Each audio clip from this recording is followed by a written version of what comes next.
Hola, buenas tardes, bienvenidos. Hoy tenemos una participación especial de dos grandes académicos que nos acompañan sobre un tema que es muy importante, el tema de los medios. Ahora me permitiré platicar un poco sobre ellos, pero pues la primera cuestión que voy a comentar es que vamos a tener que switchar al inglés, ¿no? Nuestros invitados vienen de Estados Unidos, principalmente del estado de Nueva York, dos universidades pues muy importantes allá, y pues son especialistas en el tema. Nos va a acompañar en esta sesión que le estamos pues planteando como en formato de entrevista, nuestra querida alumna Regina Rivas, quien es alumna del programa de comunicación, cuarto semestre, nos ayudará con la entrevista. So, if you don't have any problem, I'm going to switch to English. Thank you for joining us. I'm Fernando Gutierrez, the head of the School of Humanities and Education here at the Tecnológico de Monterrey, State of Mexico campus.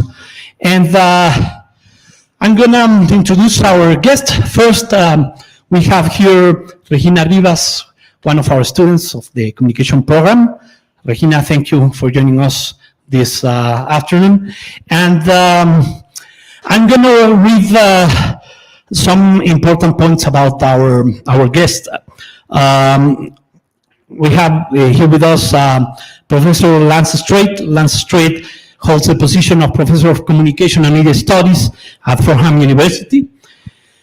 During his tenure, he has fulfilled various roles, including Department Chair, Associate Chair for Graduate Studies, Associate Chair for Undergraduate Studies, and Program Director for the Professional Studies in New Media.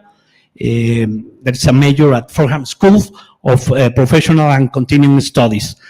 Dr. Strate was awarded with the Harmon Family Endowed Chair in Communication at Vinalova University in 2015 as a visiting professor, and received an honorary appointment as chair professor at Henan University in Kaifeng, China in 2016. He's internationally renowned for his scholarship, intellectual leadership, and creative endeavors. Dr. Strate is the author of many books about media, including On the Binding Biases of Time, Amazing Ourselves to Death, and Media Ecology. I'm going to now introduce our second guest, Professor Thom Gencarelli. Thom Gencarelli is a professor of the founding and the founding chair of Manhattan College Next Generation Communication Program, which was established in August 2007. He's a past president of the Media Ecology Association, the New York State Communication Association, and the New Jersey Communication Association, twice. No? And treasurer and member of the board of treasurers of the Institute of General Semantics. That's another important thing that I missed to share. Lance Strate is the president of the Institute of General Semantics. Maybe he can talk a little about this. If she asks a question. Okay. Thank you. And well, continue with Thom. He's a co-editor of the anthology Baby Boomers and Popular Culture, an inquiry into American most powerful generation. And he's currently under contract to write a new book about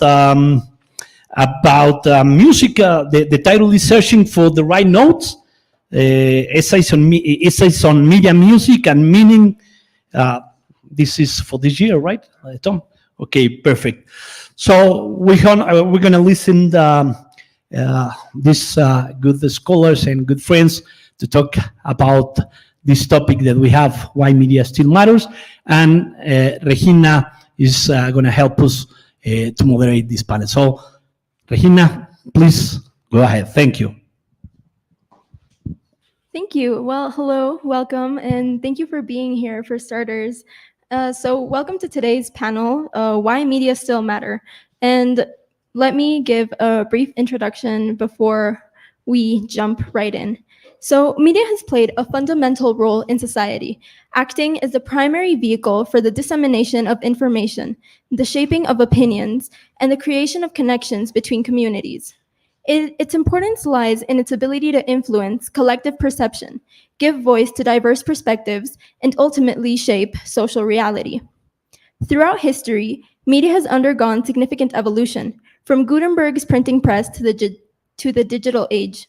This evolution has greatly expanded access to information, allowing for faster and global distribution. However, it has also posed challenges, such as the proliferation of fake news and information saturation. In the era of artificial intelligence, AI, media faces new and exciting challenges. AI-driven automation and personalization are transforming how we consume information. Algorithms predict our preferences, presenting content tailored to our inclinations, but also raising questions about impartiality and the information bubble. Furthermore, AI-generated content adds another layer of complexity, challenging traditional notions of authorship and authenticity. As we move forward in this digital and intelligent era, it is crucial to address these challenges to ensure that media remains a pillar of society, fostering understanding, diversity, and informed participation. The panel aims to explore the multifaceted role of media in contemporary society, covering its impact on public opinion, culture, politics, and social justice, while also addressing the challenges and opportunities posed by technological advancements in the age of artificial intelligence. So, without further ado, let's get started. All right, so as the professor Fernando Gutierrez, has already presented, we are here with Lance Strate and Thom Gencarelli. So, hello. For starters, we're going to begin with a bit of an introduction to evolution of media and media ecology. Basically, would you please be able to give us a bit of an overview of the main concept of this conference? And could you please explain what is media ecology? The question is open to either one of you. Okay, what was the first part of the question? So what is media ecology? Just the that. basic concept so that we can all be on the same page for this. Sure. Well, media ecology was a name given to a way of looking at things and thinking about things that have been around since ancient times, but particularly came into focus in the 20th century, especially as even the word media became something that was used a great deal where it wasn't before, because we talked about the press or speech before, but we didn't talk about media, we didn't talk about information.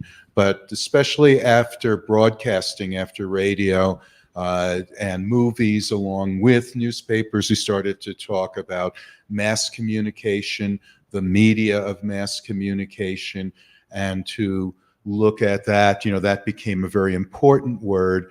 And so folks like Lewis Mumford and Marshall McLuhan, Harold Innis and Walter Ong were writing about these kinds of topics with very different ideas, of very expanded ideas of what comes under the heading of media. But I know here we're largely concerned with media of communication, because there are other media too. There's media of transportation, your clothing is a media, which is often a way of communicating too. But there's a lot more that could come under this heading, really just about anything, in the sense that when the term was formally introduced by Neil Postman, media ecology, he defined it as the study of media as environments. So it means a particular approach, a particular way to study media. And I think that is a way to look at it. And it is an intellectual tradition, again, that we can trace back and point to very important, significant thinkers and very important books. It's very much a book-oriented intellectual tradition. So to be a real media ecology, you got to read a lot of books. But it also, and it is a field of study where we study many different things, but it is, a kind of field of its own. But it's also an approach, which is like we often talked about it also as a perspective, but it's a way of looking at things, which is why we can look at almost anything as media, as a medium.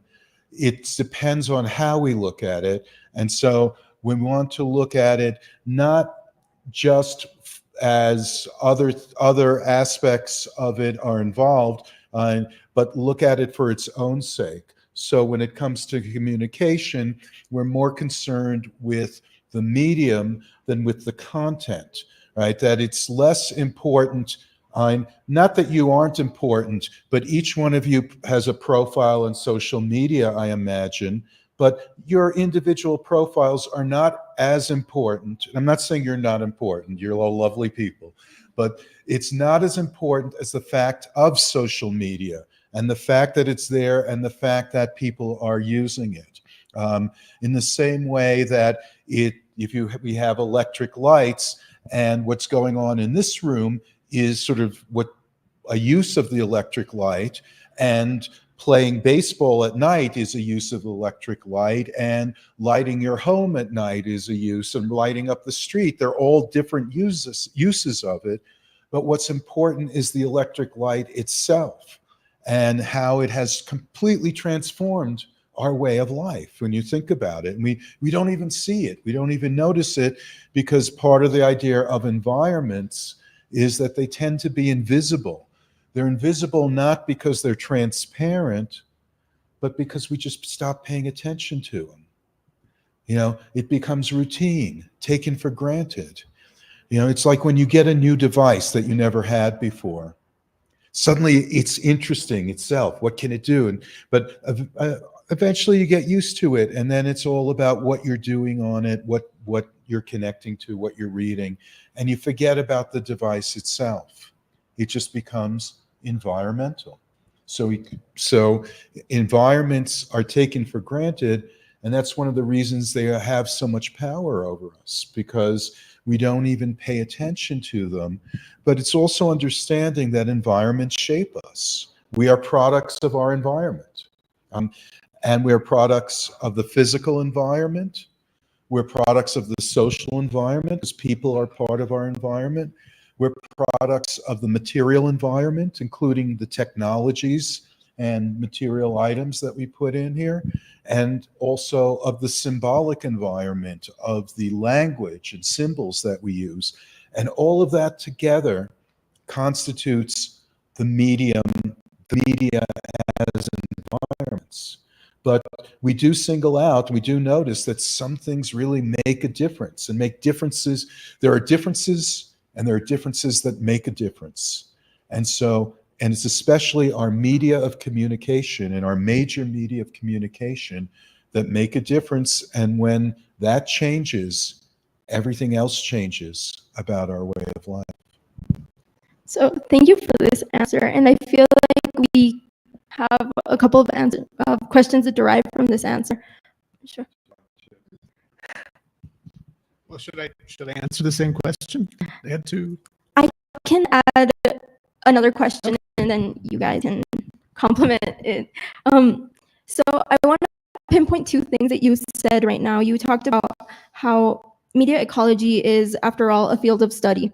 And so I wanted to ask both of you how like science, because as I understand it, this discipline doesn't yet have quite a coherent framework, because it's sort of a new science, and as you well said, it's being shaped and it's evolving, and its formal definition has just sort of been introduced into the world. So how do you think that this discipline will evolve until it has a coherent framework, or do you think it will? I think it's already there. I think it is a paradigm for thinking. I think that it has a certain coherence.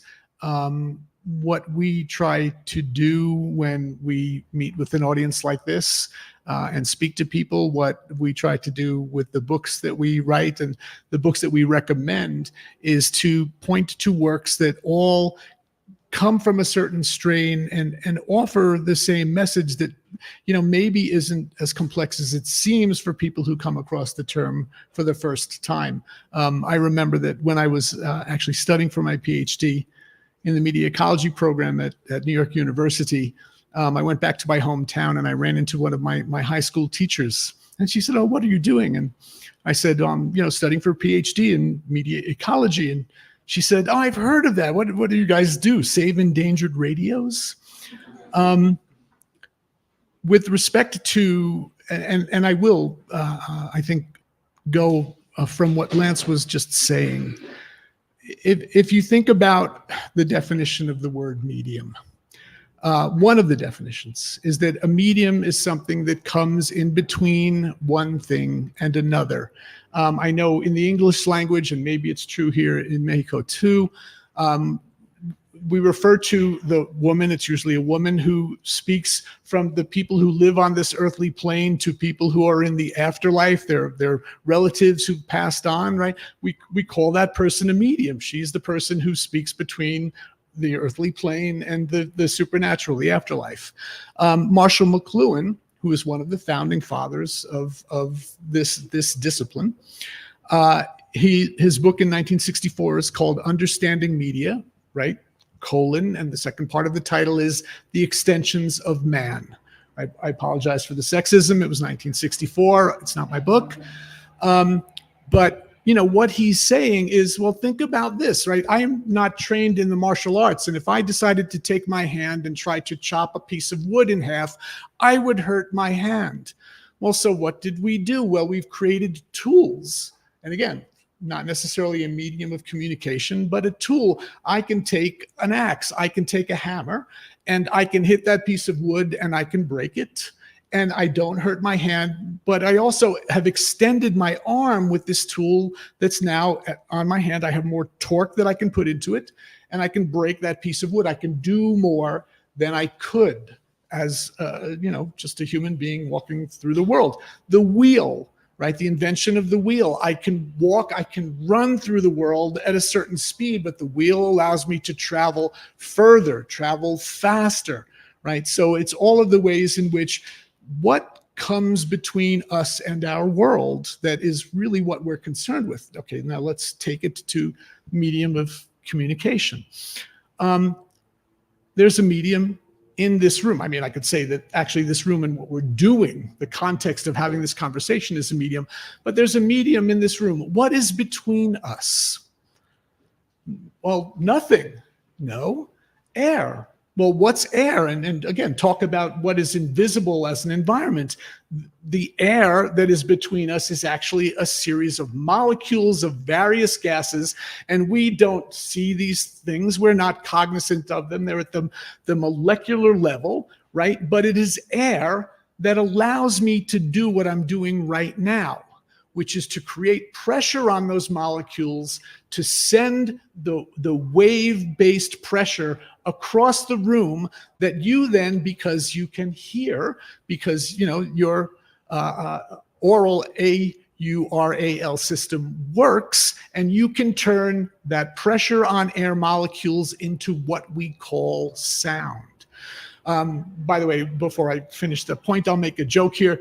So, the old riddle, if a tree falls in the woods and there's no one there to hear it, does it make a sound? Well, of course it doesn't, because the pressure on air molecules, right, that wave travels about as far as it can until it dissipates and the pressure and the movement stops. And so if there's nothing that receives it and turns it into what we call sound, there's no sound. But, right, what am I doing by virtue of the fact that there is air in this room and I am shaping the molecules of air with these very articulate movements that I'm making with my lips and my tongue and my vocal apparatus as a whole? I am crossing the chasm between our individual existence, and I'm trying to deposit an idea or a set of ideas into your minds, right? So the medium is air, But, well, so is my spoken language, which we share. And thank you again for indulging us that you're willing to listen to us speak English, right? Use the English language. But again, there's the whole of what I just tried to describe and explain, I think, is a very coherent understanding and a very enriching and expansive one about what we are talking about. Okay, well, great. Thank you. Is it all right if we ping pong your answers so we kind of, okay. It's your show. Great, thank you. So I wanted to ask, and thank you for bringing up Marshall and McLuhan, because as I've read, you made a broad list of resources for people to understand the concept of media ecology and for people who are interested in reading more about this. But you've also stated that you don't really believe that there's a concrete canon for media ecology. So having understood this, why do you consider the world of academics such as Marshall McLuhan and Neil Postman to be so important within this field? I said there's no canon. Yes. You sort of did I say defined. There's a website. I believe it's on like a Media Ecology website. Yeah. Well, here's what I would say, and and maybe this also speaks to the pre-paradigmatic, which is what Christine Nystrom, our professor, characterized media ecology as 50 years ago. So, time has passed, but say if you are interested in psychoanalysis, you start with Freud, and there is a definite lineage and a definite pathway to study that. And if you are interested in sociology, you start with Tony's and go from that on. So that there is, in that sense, a very definitive canon to follow. Whereas, so it's often thought of it like a family tree, or the family diagram, where there's the founder, and then there are others descended from that, and then they descended to different sort of branches. And media ecology is not like that. And so instead, there is, I think of it, and it's part of our zeitgeist, our contemporary zeitgeist, that to think of the decentralized or distributed network. That media ecology is like the internet. It has no beginning, no one point where we can say this is the start. Neil Postman introduces the term in 1968 and immediately says, I am not creating this, I am just giving it a name, and doesn't say when it starts. So you can argue about it, and one of the fun games we like to play was this person or that person a media ecologist? Was Shakespeare a media ecologist? Was Karl Marx a media ecologist? Was Moses a media ecologist? Because we can find bits of that sensibility, of that approach in things that they've said or have been written about them. So there's no beginning point. It's a network, and people come to it. Most people, I shouldn't say most people, but more than others, they come to it from Marshall McLuhan, right? So they've discovered McLuhan, they've read Understanding Media, or they've read The Medium is the Massage, his picture book. Those are the most frequent kind of entry points, or they've just encountered some of the material on the web or on YouTube, maybe the Playboy interview is very often, source material. And from there, some people just say, oh, McLuhan has all the answers, and they become McLuhanatics. They become McLuhanites, and then, that works for them. But others may say, well, who did McLuhan get ideas from, and who followed up on McLuhan? And they start to find others. But other people find Neil Postman. Both McLuhan, but especially Neil Postman, especially his book, Amusing Ourselves to Death, which was written and published in 1985. And for some strange reason, about 8 years ago, it was 8 or 9 years ago, more like 9 years ago, people started to really talk a lot about Neil Postman and amusing ourselves to death. It had something to do with the presidential election that was going on and the fact that a reality show TV star was running and eventually became president. Really both comic and tragic at the same time. But that is another entry point. So some people came in through that, and from there they discovered Marshall McLuhan. They followed Neil Postman. They may have come to general semantics, or some people came to general semantics, and from there came to Neil Postman. It works in all of these different directions. So there are many different pathways to come into it. Some people discover others. Daniel Boorstin, whose work came before Postman's, was also talking about American culture and politics and how technology, communication technology, and other kinds of technologies have changed people's thinking and affected democracy. Or Walter Ong, Jesuit priest, who really didn't say that much about contemporary life, but looked historically at the shift from orality to literacy, how much writing and the alphabet changed things. And after that, printing. And maybe they are historians and came from Elizabeth Eisenstein, who wrote about this massive work on the printing press. And before her, S.H. Steinberg wrote a very important work, and there are others, H.J. Chater, who wrote from script to print. So there's a whole area there, and maybe from there they saw that Eisenstein particularly talks about McLuhan, and she doesn't like McLuhan very much, and yet she continues to agree with him. It's a very interesting dynamic that goes on there. So many walks of life. Some came through language, and not just general semantics, but linguistic relativism. And perhaps they discovered the Sapir-Whorf hypothesis, maybe just from watching the movie Arrival, where it's mentioned. But from that, they may have come to it, or from anthropology and Edward T. Hall. So there are so many there's no clear entry point. But we can say that, and that's why we can also, it's hard to say that no one is not entirely a media ecologist. That's where we get to this point where we say that, that we have these arguments. Well, can we consider Karl Marx to be a media ecologist, where there are some statements that fit? So it's not so much an either or, but it is, what we can say is who's closest to the center, the core of it. And at the core, I think closest to the center, but I think he would be pleased to be characterized as off-center, slightly off-center, is Marshall McLuhan.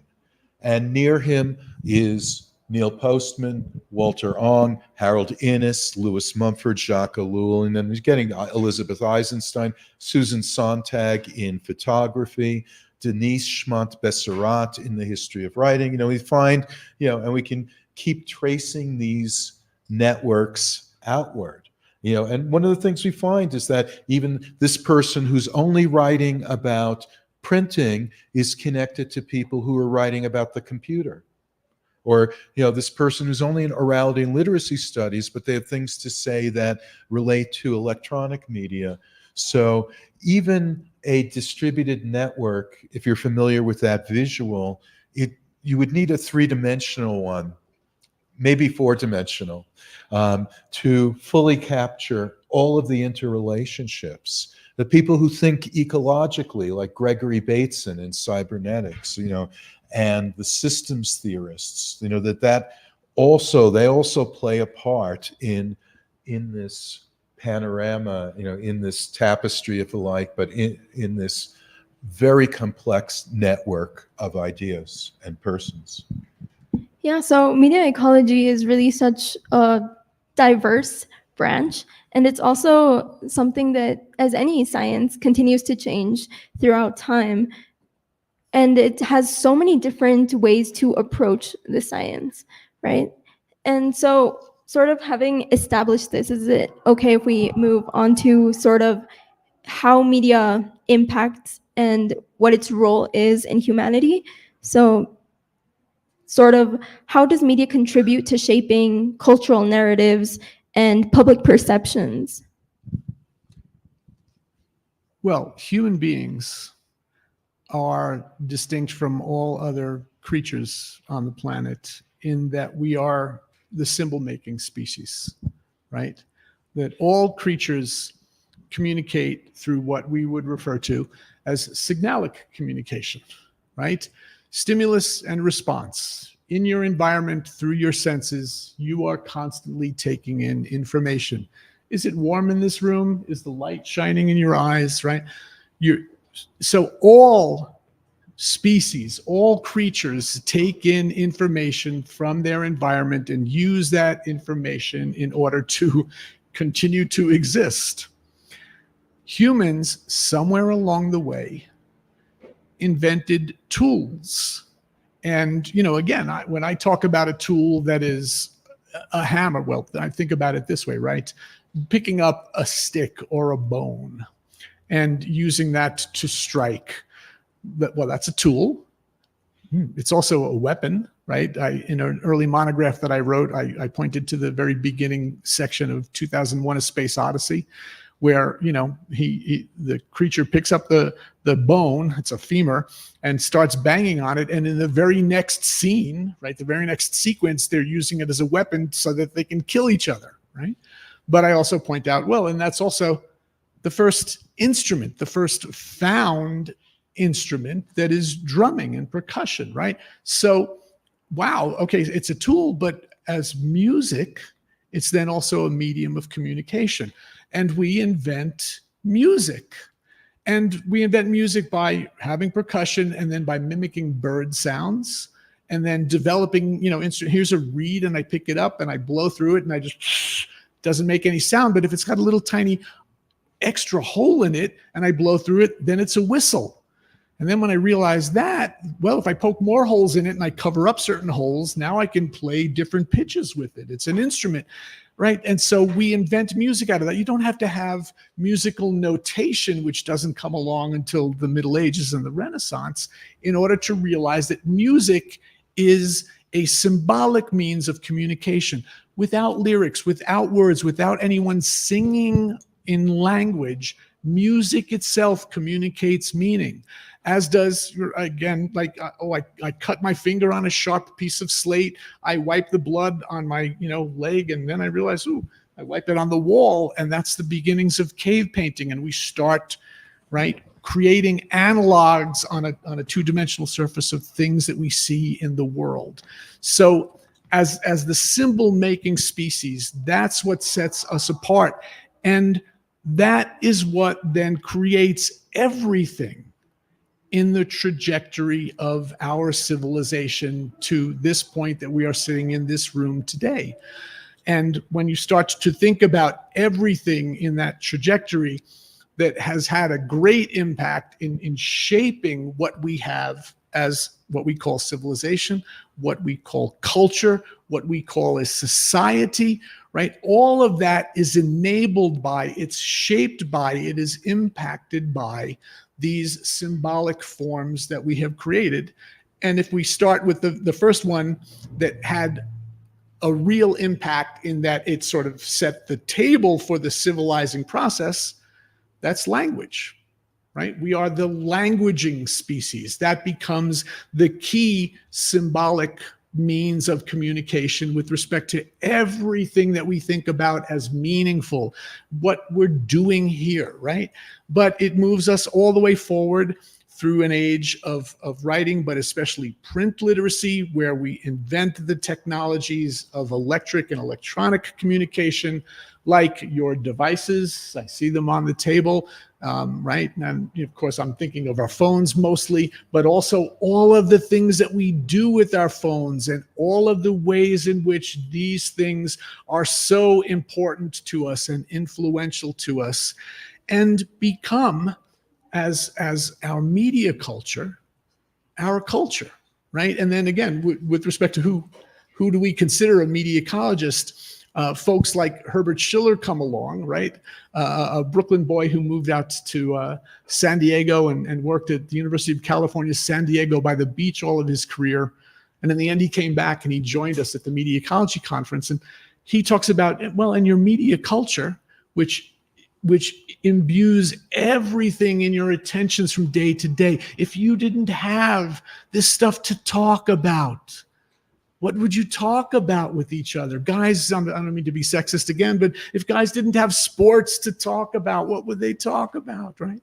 So understand that your media culture comes from an industry of culture, a very small number of corporations that control and profit from all of this. And so, we could talk about culture of being intellectuals and being students and being from the States and being from ACO. But, right, what is the overarching sense of culture that all of us share? And that's where we get back to thinking about our media of communication. Thank you. So yeah, I think Tom's answer mostly focused on how media affects and shapes cultural narratives and the overall evolution of media within the human race. Do you think you could sort of emphasize a little bit more on media's impact on public discourse and public perception, especially in the current day and age, which is more of a digital age?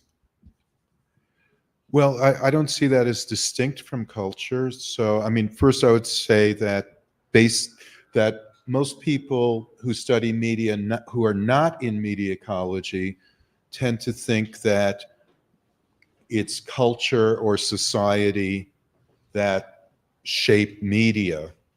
And in media ecology, we know the truth, that it works the other way around. Edmund Carpenter, who was a close associate and collaborator with Marshall McLuhan early on, writes that I think that media swallow cultures whole. And that when you look at, he was looking very early on at what happens when you bring cameras for the first time to tribal peoples. And what he saw was they did the exact same things with the cameras that we do, that you shine the, aim the camera at somebody and they go like this, and, that they're doing the same thing, that they're defined. It's the technology that defines things. And we saw that with television, that for cultures, there were cultures that just didn't do much with television. But once they started to use television, they used the same formats that were pioneered in the United States because we were doing it first, and we found what was most effective on television.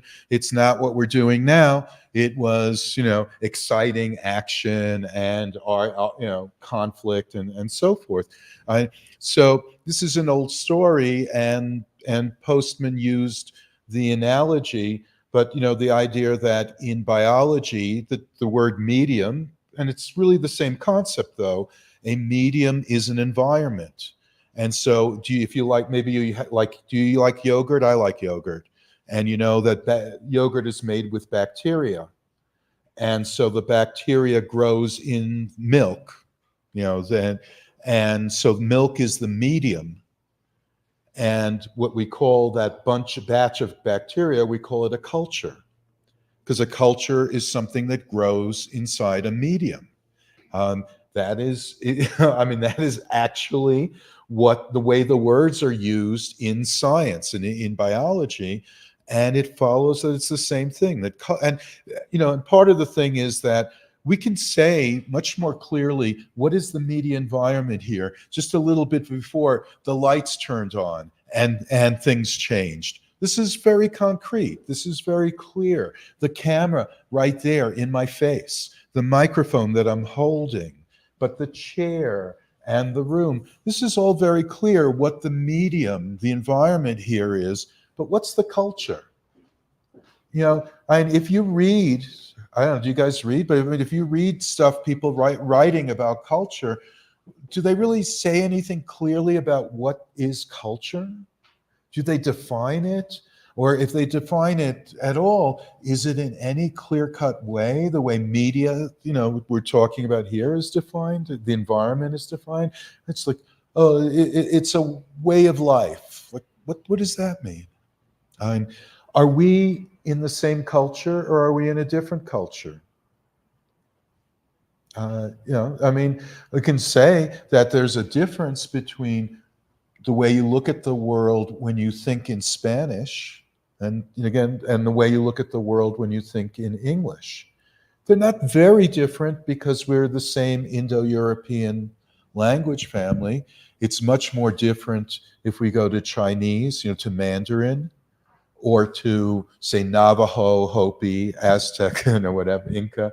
The further away we get, also language itself then is shaped further by writing. So the language of peoples that have writing and have literacy, that language then changes dramatically.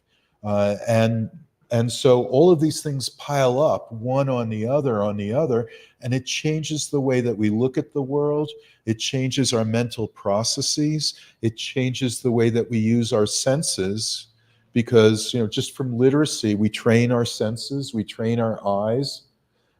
Learning to read is what we now call eye exercises, and it teaches you to be nearsighted. Because when else would you look at something close up, right? But we change our modes of perception, and with that we also, and this was where McLuhan really emphasized things, but in a larger way, we change how we organize ourselves.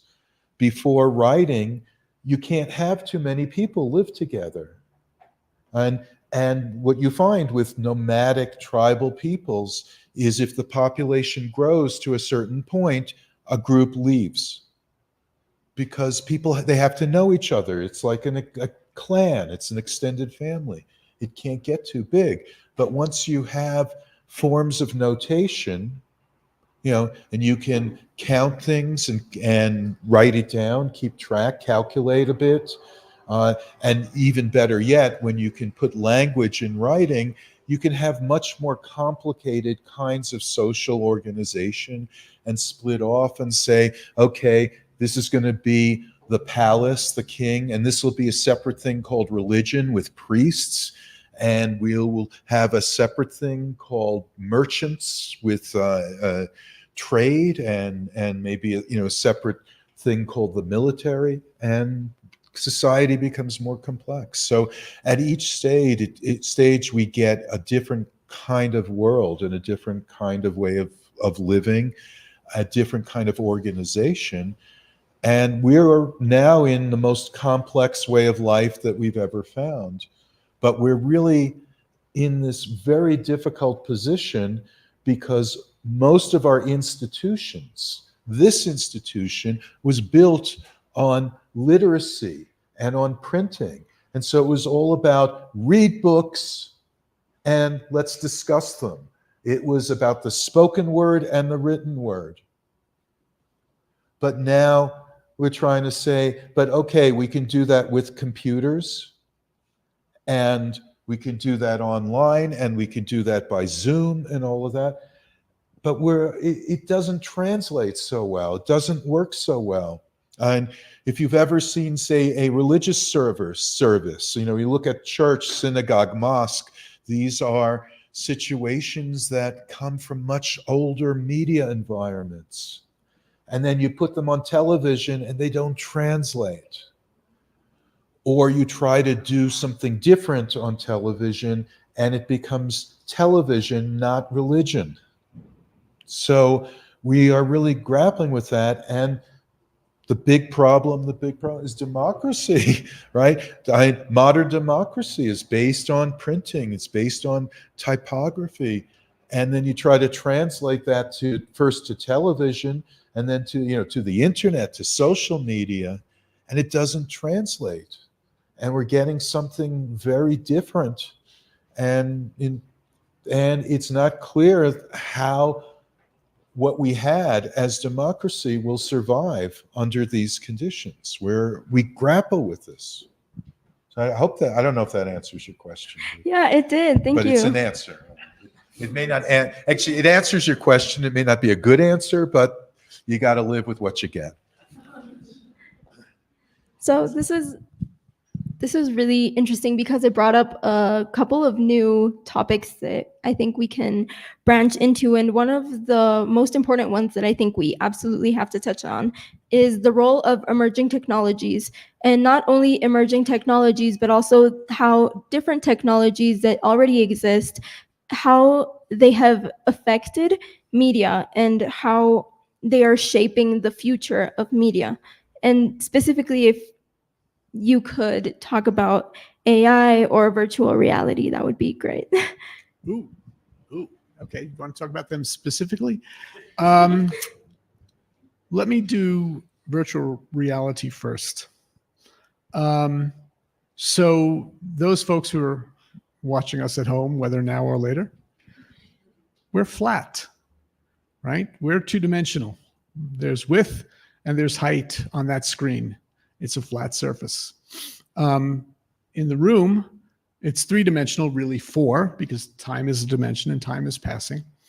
But with respect to our media and certainly our entertainments, and going all the way back to, again, paintings on cave walls, petroglyphs. I mean, sure, music does not count here. Dance does not count here. Sculpture does not count here. I think that's everything. Because everything else we've been doing on two-dimensional surfaces, from stone to clay to papyrus to parchment or vellum to paper to screens. And of course, think about screens alone, right? We start with the motion picture screen, the big screen. And then we have television screens, and then you have the computer screen, and then you have your tablet screen and your phone screen, all of these different screens, but it really matters to distinguish between them. And in 1983, 84, 85, a fellow named Jean Lanier, and I don't remember his partner's name, created a company called VPL Technologies. It was a failure. But Jean Lanier was a computer scientist and computer engineer, and they created virtual reality, right? Before virtual reality, by the way, we had something called holographics, right? That was three-dimensional. It was kind of interesting. There was a museum of holography in New York City. It was kind of cool for a time, but they create virtual reality. And okay, so 1985, and time passes, and big deal. Until in the United States in 2016, around Christmas time, around, the holidays, gaming, virtual reality gaming becomes the hottest consumer technology for teenage kids, teenage boys. And, right, it's immersive. Why did Meta, right, buy Oculus? Right? Because Meta is interested in a virtual reality future that Mark Zuckerberg calls the metaverse, which we could talk about for an hour. But the fact is that virtual reality gaming is the first step toward, I believe, a world of what we would call immersive entertainments. A world in which, instead of sitting at your seat in the movie theater or the sofa at home, or however you folks are watching this who are watching it at home, instead of watching from an objective distance, we'll be in it. And not only will we be in it, but I would imagine that we'll be in it in ways that we'll be interacting with it, because why else would we want to be in it? What else would be the point? And so if you think about this possibility, and wait until the motorcycle goes by, and the technology is almost there, and I'll talk about the almost in a second, right? At this point, it almost seems an inevitability, okay? Well, what's the almost? Well, the almost is that video, which is shorthand for audio and video, right? It's always the both channels, is the most voluminous form of digital information there is, right? It's the reason why we've spent incredible amounts of money on broadband technologies and Wi-Fi technologies and, you know, bandwidth and speed so that we can transmit video, okay? YouTube in 2009 used up, I just remember this figure off the top of my head, used up as much bandwidth as the entirety of the internet had used in 2004. And we've got all kinds of other uses for what's going on, you know, in the part of the internet that you use that we call the World Wide Web. How are we possibly going to transmit immersive, right, media over the internet in ways where Mark Zuckerberg's vision of the metaverse would actually be a version of, instead of watching, right, the three of us on this flat screen, right, or watching us in this room right now, you would be able to have this semblance of we're here, but we're not here, right? You're seeing me in 3-4 dimensions. I'm seeing you in 3-4 dimensions. Of course, if I asked you for a drink of water from your cup, you wouldn't be able to pass me the cup because you wouldn't be here and I wouldn't be here. We'd be in this immersive form of media that, well, again, I think that Mark Zuckerberg is not that smart. I'll say it that way, right? Of course, I can say that, right? What's he going to do? I don't see this as a technical possibility, but yet with respect to the idea that instead of going to the movies and sitting in seats all next to each other, and you know, at the end it's a tearjerker, and we all like pretend, you know, we're not crying. I have an itch in my ear, take my glasses off and wipe my eye, right? No, you're not going to sit in seats watching this thing. You're going to have a different form of entertainment that you can do in an arcade or in a place that you go and visit. That is something that we can do.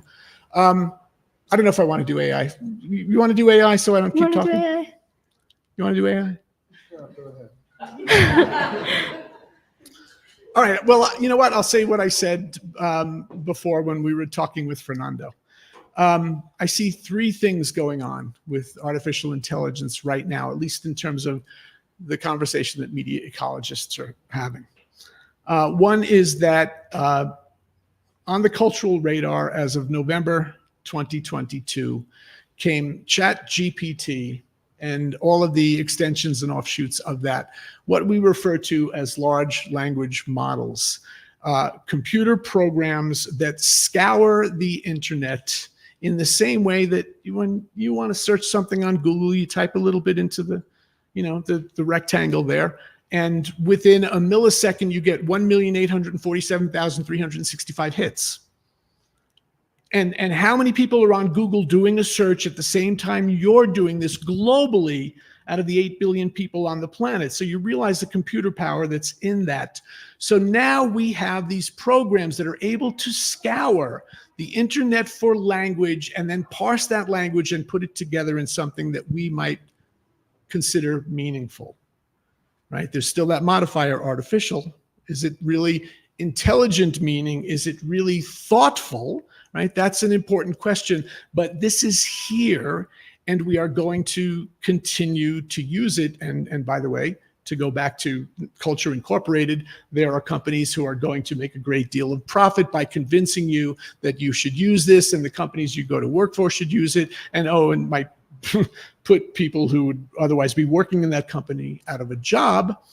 But the thing that gets really creepy about this, and our friend Corey Anton has been really thinking about this and writing about it for a while, is embodied artificial intelligence, which is the idea that in robotics, and I don't mean, you know, robotic assisted surgery or robotic assisted, you know, automobile building. I mean robots, right? I mean what Boston Dynamics is doing with respect to humanoid robots, with respect to the creepy thing in Saudi Arabia the other day that inappropriately touched a woman's behind, right?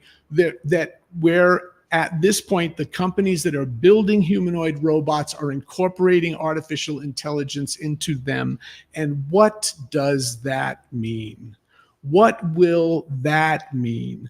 That's a really critically important thing for us all to be thinking about and wondering if that's a future that we really want. Certainly, a media ecologist would ask if the question, is that a future that we need? Why would we need it? And then the last thing that I brought up in talking about artificial intelligence, and you might really like this part of it, is we're using it for things other than language. We're using it for photographs, for art, for increasingly video, although video is not that great yet, but that doesn't mean it won't be. We're using it to create music. I remember when computers first came out, and I had a bunch of musician friends, and they were really lousy songwriters, and they said, but I'm going to get this computer program that's going to help me write a pop song, and I'm going to be rich and famous. And it never happened. But now we're trying to do it with AI. So best of luck with that, and let's see whether artificial creativity is any better than bad human creativity. I'm not worried. As a matter of fact, the most interesting thing that I've come across in thinking about creativity and AI is AI writing jokes. They were terrible. I'm a terrible joke teller. AI is worse. Yeah, so I take it neither of you are really the biggest fans of AI. But this has been a traditionally book-dominated sphere, and before we jump into questions, I would just like to quickly ask you if you had sort of any idea of how a field such as media ecology can adapt to the use of these new technologies. Why should it? I think one of the important ideas in media ecology is McLuhan used two sort of interchangeable terms, counter-environment or anti-environment. It goes back to the point we tend to environments tend to be invisible, again, because we just don't pay attention to them. What can bring them into our attention? How can we reverse in art what's called figure and ground, bring the background into the foreground? And to do that requires a different kind of environment. The analogy would be when you go abroad, when you travel, everything is different.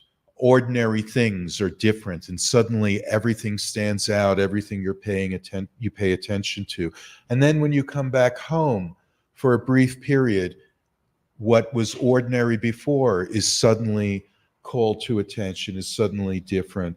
And so, and that traveling has that effect. McLuhan recommended art. Not all art is like that, because a lot of popular art just plays to the biases of the current environment, but really good art will make us aware of our perception and of what we're not paying attention to. Art in the sense, of course, visual art, but also for music and for literature as well. Kurt Vonnegut talked about the creative person as a canary in the coal mine. That's the idea that it's in miners used to bring canaries in, because if there is poison gas, toxic environment, the canary would die first and signal to the miners that the environment was dangerous. Ezra Pound said the artist is the antenna of the race. McLuhan liked that quote as well. I think we can also find counter environments. I mentioned before religious environments, that we go to a church, a synagogue, a mosque, and we're in an environment that comes to us from an earlier time. And if we don't, you have to put your cell phones away, and you put, really be in that environment. And it's not, I'm not talking about belief or even spirituality so much as just to be in that environment and experience that environment. And that helps you to see things differently, to step out of this environment. Ideally, education should be that way.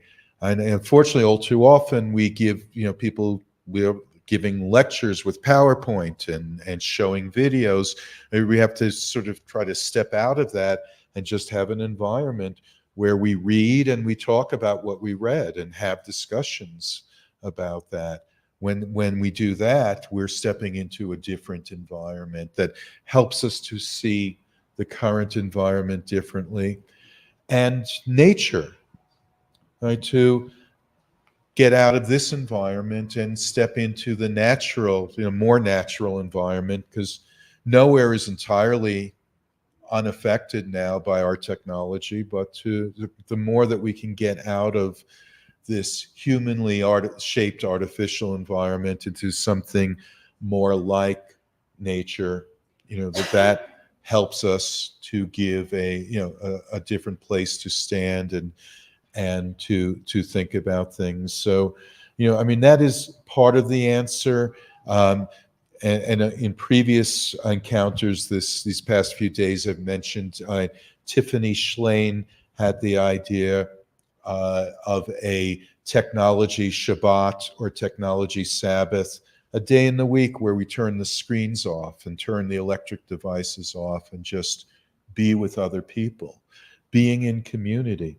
I think even being at a social event where you're just talking to people and you're not looking at your phone, you just put the phones away and just be with other people. And I know that for many people your age, that's something that you kind of long for at this point, and you want to turn this stuff off because it's too much. You're saturated with it. And in some ways, it's easier for you than it is for us older folks. But and it's also for folks in the media industries that if you're working in this area, in order to really work in this area, you have to be able to step outside of it and look at it from the outside. And Postman liked to make the point that all of the people who invented the technologies that we all use, the computers and digital transmission and the internet and television before that, they all read books and studied, and quite a lot of them, all of those engineers, read poetry. Reading out loud and poetry, music, they knew literature. They weren't just single-minded in this way, but they, it is to sort of to be able to step out of that environment, that is the best thing we can do, so that we can, else, you want to do something really great with social media, or you want to just understand AI, step out of it.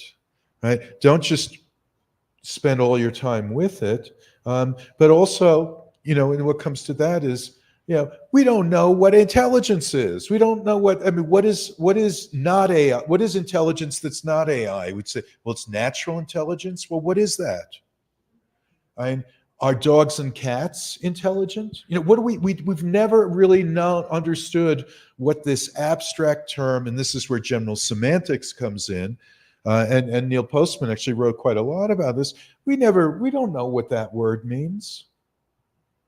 There are different definitions for it, but it's not like you open up somebody's brain and you say, there's intelligence. We have tests to measure intelligence. And you think about it, we made these tests, but without knowing what intelligence is. Right? And we can tell what the temperature is, and we have an idea of what that means. It's about how fast, molecules are moving, and we don't know what intelligence is, but we say, oh, we'll make a test anyway. and then we say that's what the test, the test is, that your score, that's your intelligence. And that's okay if you're going to remember that we just made that up. It's just something we created. But then we forget that we just made that up out of thin air, and we say that's intelligence. So how the hell can we talk about artificial intelligence when we don't know what natural intelligence is? And so, what I say, media ecology says, don't, this is a term that is going to mislead us about what's going on. So let's not talk about it. Let's talk about what is this new environment that this new form of computer programming is creating for us. Because that's the important question. And what is that going to do to us? How is that going to shape us? And I will say, let's look at human nature, because that's always going to be the interacting point. So one thing is that people are lazy. I'm sorry. We are, right? And so when I look at, I subscribe to these AI newsletters, and most of them, what they say is, okay, you don't have to read anything. The AI will read it for you and then tell you what it says. You don't have to watch a video. The AI will watch it for you and summarize it for you. That's stupid, because you never know what you're going to find. And sometimes it's just a little sentence that's not the main point, that it's just some side comment.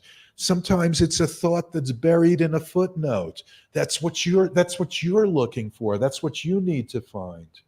So AI, it's just like getting these expert systems giving you recommendations. Oh, you bought this book, maybe you'd like that book. Or you bought this album, people bought that album, right?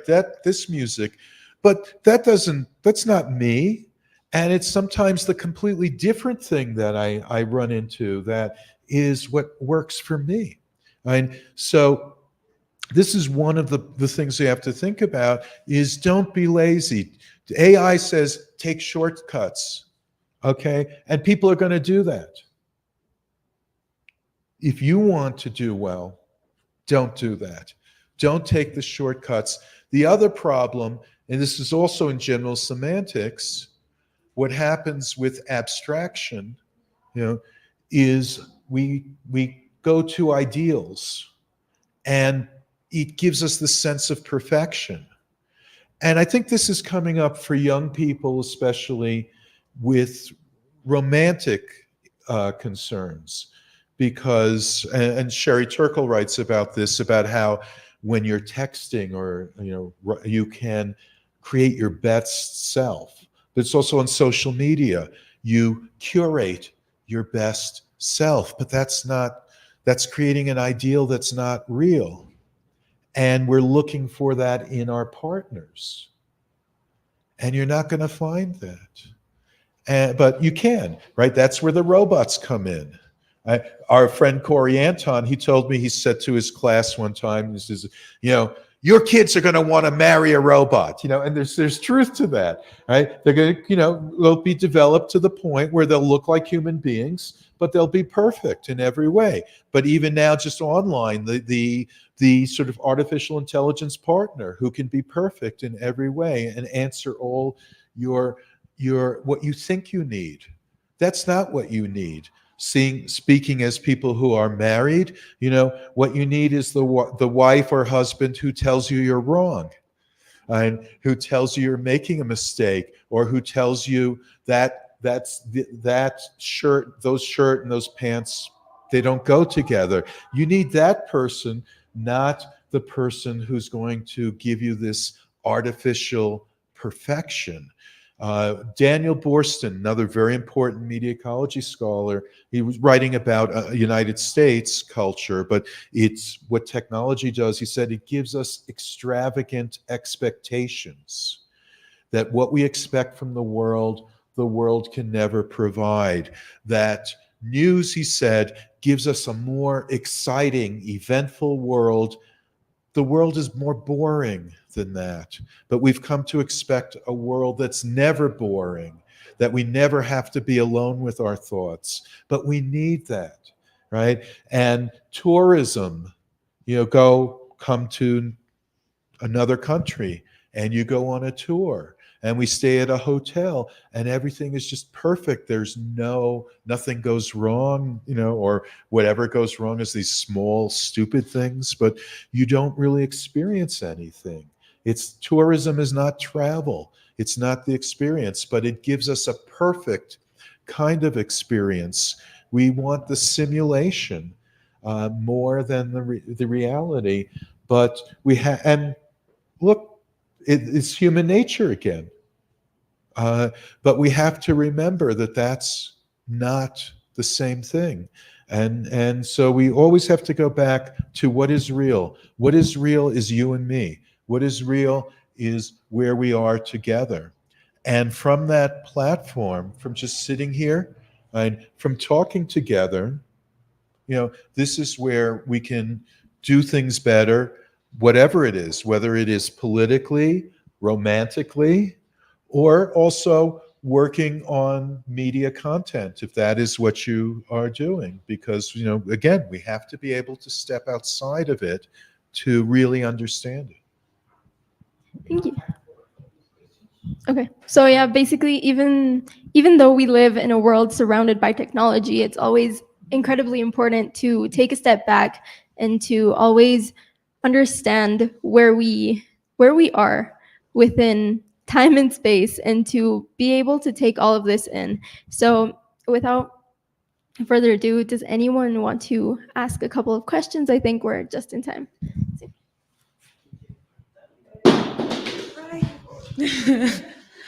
First of all, thank you so much for being here. And my question would be, what advice would you give your recently graduated self, or us as future graduates, knowing how media and communications have evolved and technology has brought them to?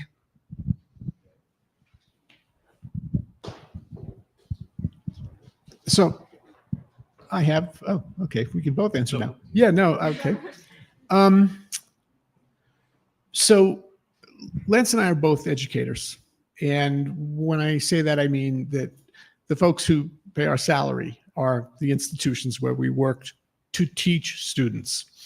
But on the level of higher education, we're expected also to be scholars, to be learned about the subjects that we teach about, and to stay up on all of the ways in which knowledge and learning move forward.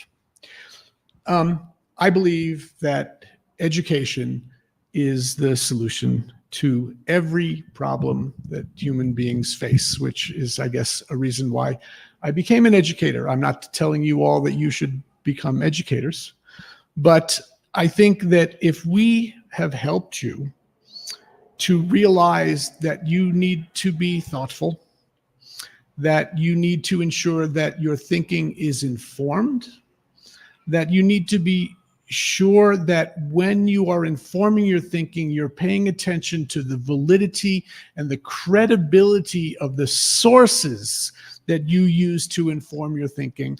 Well, what you find out is you're going to graduate from this place, and your education doesn't end, because you've now been given the toolkit to continue to educate yourself for the rest of your life.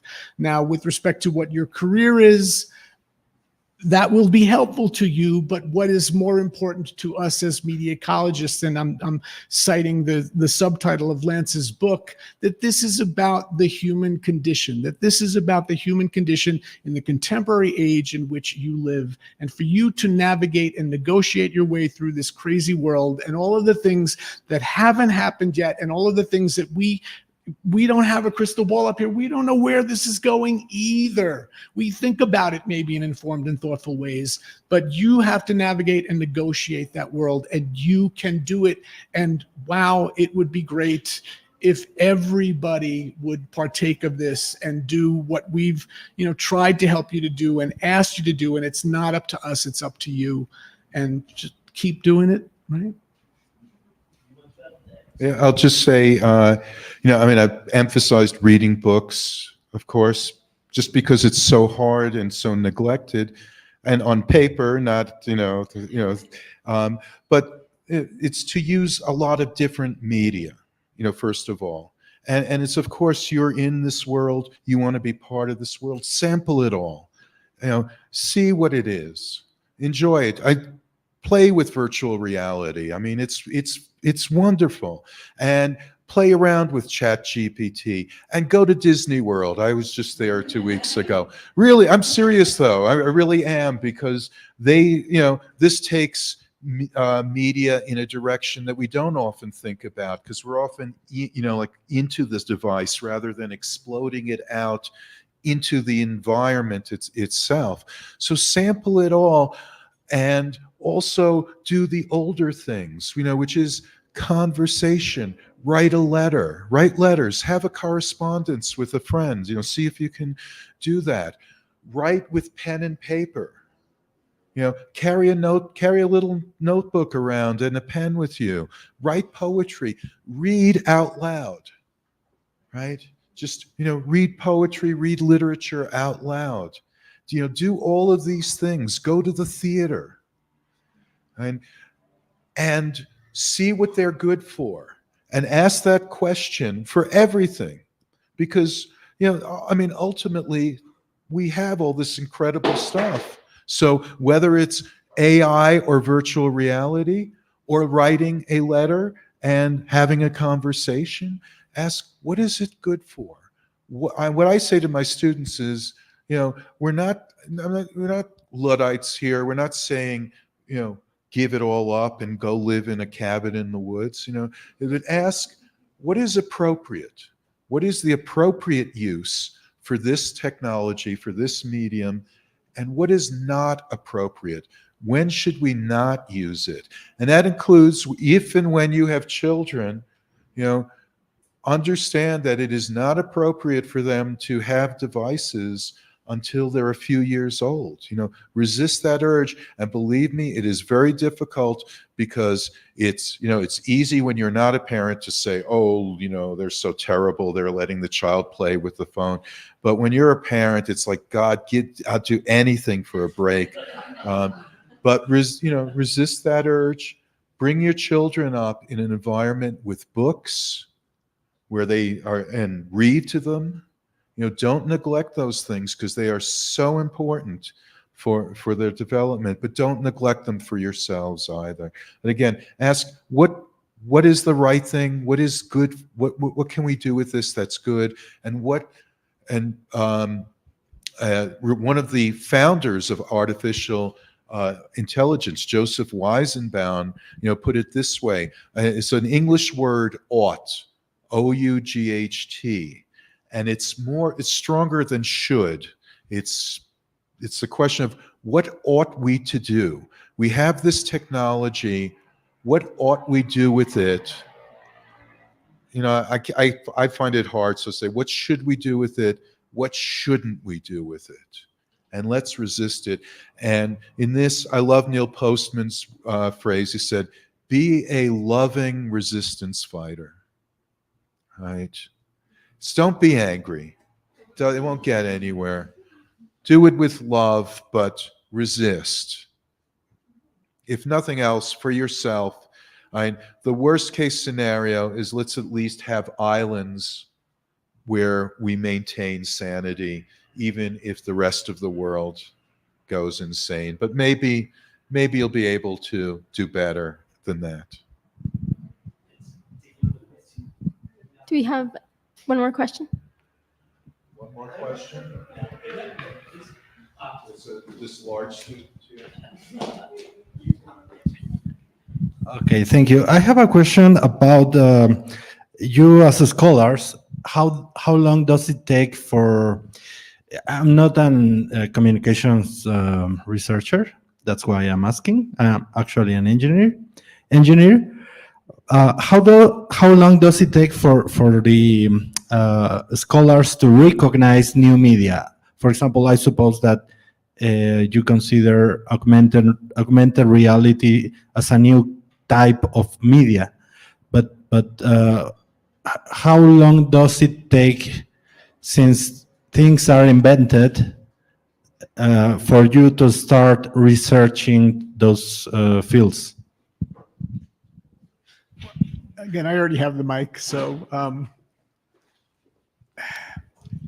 My answer is that there are scholars.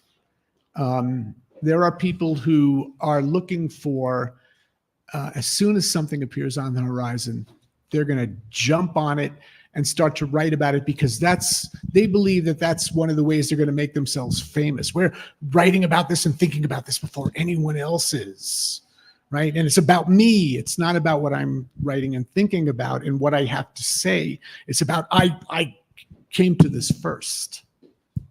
But at the same time, when something interesting, maybe troublesome, questionable, rears its head on the horizon, our antenna go up right away. And, ooh, what is this new and strange thing?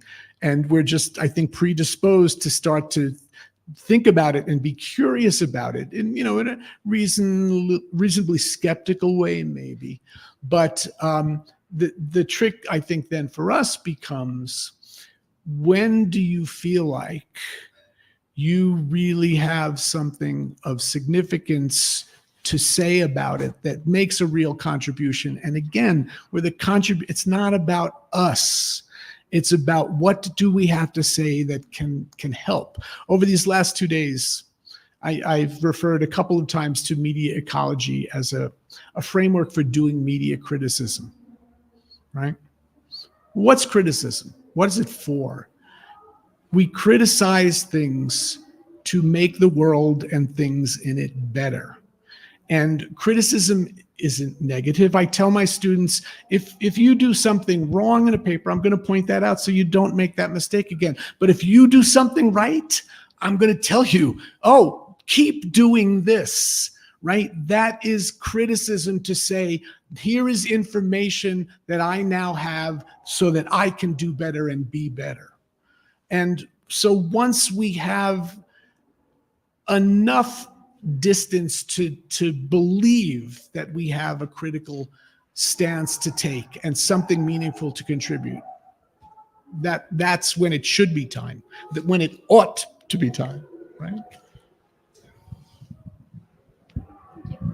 Would you like to also add anything?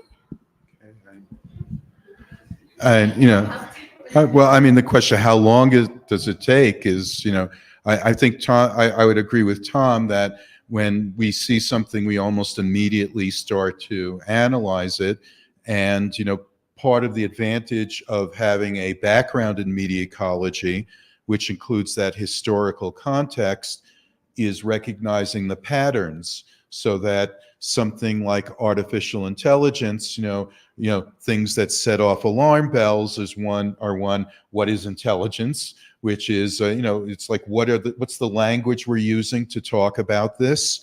Because the language can be misleading. And, it's when they started to talk about virtual community that, which goes back to the 90s, but, where Neil Postman said, well, that's not a community, right? That we're using this word, but we're using it in a way to refer to something completely different from what we mean by a community. That online, a virtual community is people who share the same interests, but in the real world, real communities, people are all different, and they don't all agree with each other, and they have to somehow work it out. They have to negotiate and compromise, and you can't just leave. You can't just leave the group. You live there. So you're invested in it. And so at a certain point, maybe we need another term. So the first thing is to ask about the language that's being used to describe this new thing, but also to see, that people who have the media ecology sensibility, but don't have the historical context, and these are often the techie types, they understand that media has an impact. They see the effects, but then they think, this never happened before. This is completely new. Nothing like this. And that's wrong. It's not new, right? As I said, it rhymes. There's a pattern that unfolds and that continues over and over again. So once we can learn to recognize that, we can pretty quickly recognize where this may go. And we may not be able to predict it in its, in a very absolute sense, but we can get a sense that if these are the kinds of directions that this technology will be taking us in. As I said, look at, how, just we're lazy and what the technology will do, and something like artificial intelligence will do, and that we are, Kenneth Burke, a scholar of rhetoric, said, human beings are rotten with perfection. That this concept of perfection, which is based on language and symbols, that's how we really begin to create ideal, abstract perfection. And then writing intensifies that. That's Plato's insanity. Plato was a nut job who says that ideas are more real than material stuff. He was insane, but it's because he fell in love with ideas, and he was one of the first people to really have ideas and think about ideas. So, when you first discover something, you go crazy over it. It's like, everything is this, right? But, so understand that the more that we give ourselves the ability to create perfection, the further away from the real world that we get, and that's a trap at a certain point. And so that's it. But the other thing, and this is where McLuhan would emphasize, is look at the artists, because the artists, they're not thinking about it the way we do intellectually. They're feeling it out. But again, that the artists will feel it before most people will. But also look at the artists. People in advertising go to art museums because the artists will do things, and you look at the digital arts, and we have with our Institute of General Semantics, especially in our annual fall event, we've been privileged to have various digital artists come join us and talk about their work. And they're pushing the boundaries. They're the ones who are going to push the technology further than anyone else will, to just see what it can do. What are its possibilities? And they don't think about communication the way we do. They just think, what can we do? They think about the form, the expression. What can we do with this that has never been done before? That's what they want to do. The communication professional then can look at that and say, yeah, there's some new ideas here. Just let me bring that back into something a bit more accessible that I can use to communicate. So the artists are the ones who are going to help us to see things in new ways and help us to understand where we're going and what the technology can do. I think we have to close the session. So do we have to, or do you choose? no, we have to. We have to. But first, let's give an applause to our guests and to Regina Rivas, our moderator. And just to add something related to what Lance said about these suggestions, he said read books, write a poem, and I can include write music or listen radio, go to the terrace, of course.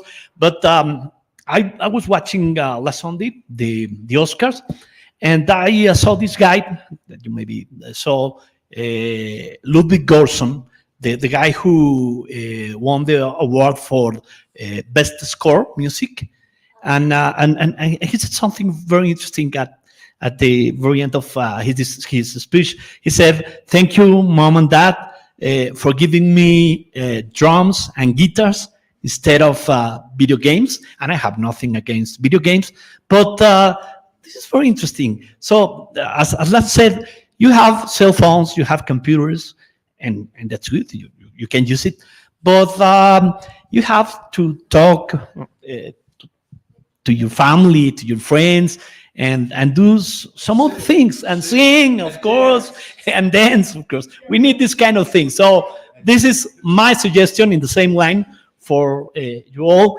And again, thank you for sharing your ideas, your experience, Lance, Tom, Regina. Thank you, and we can have a And picture. thank you, of- Fernando. Thank you for making this possible. No, Thank you for Lance. Fernando. Fernando.